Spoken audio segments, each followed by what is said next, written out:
ايوه هتعمل ايه يعني؟ هتعمل ايه يعني؟ تاني تاني يا راجل، المشهد ده لو سينمائي مش هيبقى كده. ايوب الكعبي في اسبوع جاب الجون مرتين. انا حسيت ان هي الاعاده من غير دوشه، من غير كلام كتير. النهارده مسجل هدفين، واحد منهم مقصيه ولسه عاملها يا عم والله العالمي، انا احب اللعيب اللي ما يتكلمش بس يعمل. تاريخ يا ايوب والله. المغرب بتقدم اقوى ماتش في افريقيا، واسود الاطلس وصلوا البطوله. ويمكن الركراكي النهارده بالتغييرات اللي عملها خلص على كل نقط الضعف، اللي اهمها انه قعد سفيان مرابط الدكه علشان كان مبطئ رتم الفريق كله. وثلاثي خط النص العناوي وأناحي وصبيري المفروض الثلاثه يكملوا مع بعض البطوله. كميه تفاهم وربط بين الخطوط مش طبيعي. لكن الاداءات الفرديه النهارده كانت جباره. يعني واحد زي ابراهيم دياز ده ما تتخيلش انه سايب جنسيه اوروبيه وجاي يلعب في المغرب، لا ده بيهين نفسه ولا كانه ان هو نجم في ريال مدريد. ايوب الكعبي وجمال ايوب الكعبي، اعتقد ان مفيش مهاجم قدر انه يسجل هدفين باكورد في البطوله دي قبل كده. شكلها كده لازم كل المنتخبات تقلق، لان المغرب خلاص شكله وصل البطوله وهيزعل الكل. لا هون وبس، لا هون وبس. المنتخب المغربي يا اخوان فايت ياكل جو البطوله، فايت ياكل جو البطوله، وفايت ياخذ البطوله، وفايت ياخذ. يا اخوان سلموهم اياه من هسه، من الان المنتخب المغربي بياخذ هاي البطوله خلاص. انا مش طبيعي، مش طبيعي. عندهم جيل بسم الله ما شاء الله. يعني سواء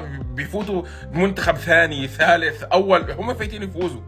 عندهم عقليه واحده، الفوز ولا شيء غير الفوز، وهذا الصح بصراحه. الكل متالق والكل بيعرف دوره والكل بيعرف شو يعمل. عندنا المتالق ابراهيم دياز بصير ثاني واحد بتاريخ المنتخب المغربي بيسجل 3 اهداف على التوالي بهاي البطوله. والله يا اخوان تودوا الباسورد لتشابي الونسو، لانه كثير محتاجين الباسورد تبع ابراهيم دياز. جايين دوري ابطال وكاس ملك وكاس سوبر والقصص هاي كلها. ابراهيم دياز احنا محتاجينك بالفورمه يا معلم. الكعبي حبيبي انت مين مزعلك؟ بس انت قول لي، انت اشر لي بس مين مزعلك يا رجل؟ اهداف ولا احلى اقسم بالله. شباب جماعه زامبيا ابلعوا.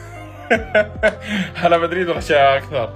سلام. اللي بيعمله ابراهيم دياز ده مش طبيعي. انت متخيل ان ابراهيم دياز اول مره يلعب مع المنتخب في افريقيا وعامل كل ده؟ بسم الله ما شاء الله، جايب 3 اجوان من اصل 5 المنتخب كله جايبهم. يبقى بسم الله ما شاء الله الاداء والرجوله والدفاع والهجوم وكل حاجه بيعملها لك. انت اول مره يلعب في بطوله افريقيه واصلا اوروبي، وجاي من طريقه لعب اوروبيه للطريقه الافريقيه، وجايب 3 اجوان في البطوله. ايه اللي بيعمله الكعبي ده؟ تقريبا كده الكعبي مراهن الدنيا كلها ان كل ماتش هيحط جون باكورد. الكعبي الله اكبر عليه بسم الله ما شاء الله، كل ماتش جون احلى من اللي قبله. كده بقى يا باشا ارجع اقول لك ان المغرب هتاخد كاس بس كده الحمد لله المغرب بقت الاول، واطمنا ان مصر مش هتقابلها. ألف مبروك التأهل لمنتخب المغرب. ولكن تعالوا خلونا نتكلم بالأشياء الجميلة يلي صارت في المباراة. الشيء الجميل اللي أنا أشوفه هو عودة أشرف حكيمي، وعودته مهمة. يعني تخيل تأهل المغرب لدور 16 وعودة أشرف حكيمي، هذا الشيء راح يكون جميل. أما بالنسبة للشيء الثاني هو أيوب الكعبي. أيوب الكعبي يا جماعة جنني. أنا أيوب الكعبي مهما بحاول له هدف، كل هدف أجمل من الثاني.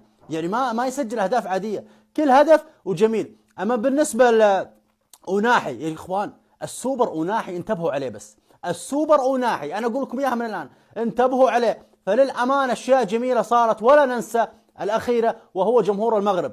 جمهور المغرب أجمل منا ما في. فللأمانة ألف مبروك المنتخب المغربي، صراحة تستحقون التأهل لدور 16.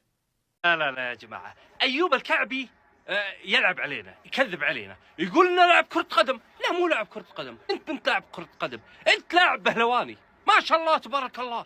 يا جماعة سجل هدف من مقصية عالمية. شوف الهدف كيف، شوف أيوب الكعبي كيف خدع الجميع، شوف كيف رجعت على ورا. والمقصية تذكرتها عزيزي المشاهد، اللي تابع مباراة المغرب في الجولة الأولى ترى نفسها، شوفها نفسها. لا هذا بهلواني ويعيد حركات، ما هو لاعب كرة قدم. لاعب بهلواني ممكن دخله لاعب كرتوني. نعم نشاهد اشياء هذه، الاهداف هذه والاشياء هذه نشاهد ايام الكابتن ماجد. ايام الكابتن ماجد ايوب الكعبي جاء يطبقها في البطولة هذه. يا جماعة ما شاء الله تبارك الله، ايوب الكعبي انا ما ادري انتم من وين جايبينه، ما شاء الله الكريم. لا انا متأكد بدايته كانت لاعب بهلواني، كان لاعب بهلواني ويتشقلب، بعدين اكتشف ان عنده موهبة كرة القدم. هذا التحليل المنطقي ما شاء الله الكريم، الله لا يضره. المنتخب المغربي جلد منتخب زامبيا جلاد.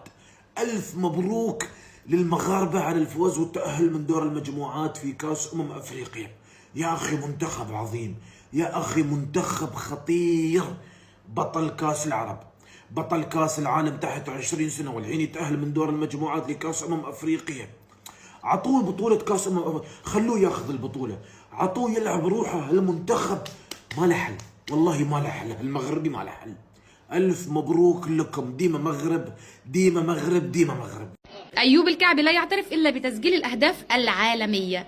الجون قدام جزر القمر نفس الجون من مقصية، والنهارده برضو من نفس الجون قدام منتخب زامبيا. أداء ولا أحلى ولا أروع من كده. ألف مبروك لمنتخب المغرب التأهل لدور ال16.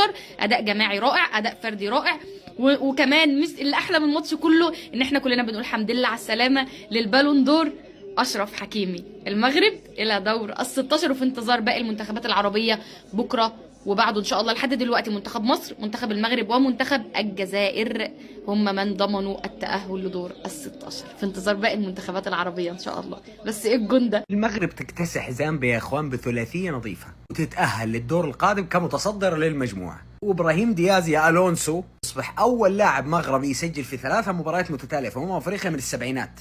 وحكيمي رجع، ما شاء الله ليلة جميلة على المغرب. ايوب الكعبي يدبلها كالعاده، اللي ما عرفوا الى الان في الاولمبيكياس كيف ما في فريق اوروبي كبير او فريق كبير اخذوا. هذا الانتصار يا اخوان يخدم منتخب السودان بانه يضمن تاهله من افضل ثوالث باي حال من الاحوال من المباراه الاخيره، وتاهلوا مع المغرب منتخب المالي ب3 تعادلات كثاني المجموعه. لسه الجنون قادم. فولو لايك يا اخوان، السلام عليكم. ايوب الكعبي يفصله 4 أهداف حتى يساوي اهداف الهداف التاريخي للمنتخب المغربي احمد فرس. ايوب الكعبي فاجئنا. هو ما يتفاجئ من المقصيه مالته، لان الصراحه هي عاده يوميه، عاده كرويه. يعني هذا السلم على ايوب الكعبي.